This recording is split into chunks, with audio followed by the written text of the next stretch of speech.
Depuis 30 ans, le prix régional des solidarités rurales, porté par le Césaire Grand Est, le Conseil économique, social et environnemental régional, met en lumière les initiatives innovantes. La Maison de la Nature de Boultaubois, par exemple, propose des sorties nature avec ce gyropode adapté, position assise, un moyen de rendre les promenades en pleine nature accessibles à tous. Depuis sa création, le prix régional des solidarités rurales a vu passer près de 1000 candidats et récompensé 153 d'entre eux. Pour les lauréats, au-delà du soutien financier, le prix permet d'acquérir une reconnaissance. Une reconnaissance, une caisse de résonance pour valoriser et mettre en lumière leur action et l'intérêt de leur action pour le développement local et rural. La ruralité est vraiment très active. On n'a pas besoin d'avoir des volontés qui viennent d'en haut. Il faut écouter ce que dit la base et c'est les territoires ruraux qui ont besoin de soutien, bien sûr. À l'avenir, le Césaire Grand Est souhaite créer un prix spécial jeunesse dans la ruralité.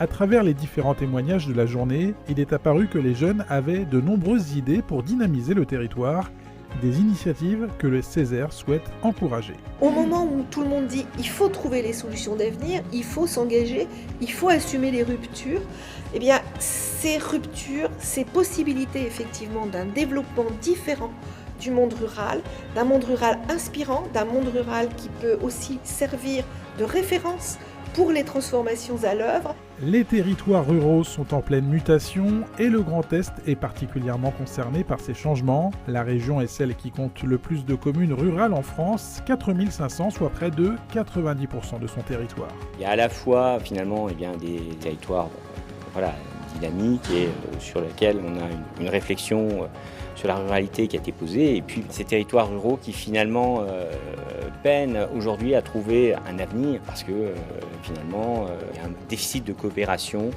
de projets, d'identité. Alors pourquoi certains territoires ruraux sont-ils plus dynamiques et innovants ? Quelles sont les solutions d'avenir ? Ce sont les questions que s'est posées le Césaire Grand Est à l'occasion d'une agora sur le thème des territoires ruraux en mutation. Durant cette journée, les initiatives citoyennes solidaires en zone rurale ont été mises en avant. Ce président d'un centre social en Alsace a mis en place un Fab Lab, un lieu public qui met à disposition des outils de fabrication numérique en zone rurale. L'idée, c'était de créer un Fab Lab pour accompagner cette montée en compétences et c'est de donner de l'envie aux jeunes pour aller vers ces métiers techniques. Il y a quand même quelques clés qui font que ça va marcher ou pas. Alors déjà bien analyser le besoin du territoire. Après on va parler également du soutien politique puisque du soutien politique va décliner aussi les aides aux achats, aux investissements. C'est important parce que le Fab Lab, le matériel est quand même coûteux à la base. Objectif, s'inspirer de ces initiatives citoyennes pour construire des solutions d'avenir. On devrait beaucoup plus être ascendant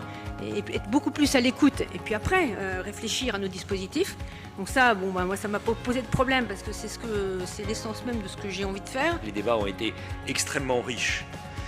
Ils reflètent d'ailleurs cette diversité du monde rural d'aujourd'hui qui est en train de se construire et l'on voit à travers ces débats, à travers les projets qui ont été récompensés ce matin, ce côté bouillonnant du monde rural qui s'adapte aux contraintes. C'était aussi l'occasion sur cet après-midi de regarder qu'est-ce qui fait que ça marche en proposant des regards croisés et des témoignages entre les politiques, entre les universitaires, entre des militants associatifs. Le challenge, c'est d'abattre les murs et de construire les ponts et de donner l'enthousiasme du faire ensemble pour que les ruralités du Grand Est ne soient plus considérées comme un état de la diagonale du vide, mais véritablement de lieux d'innovation économique, sociale, environnementale.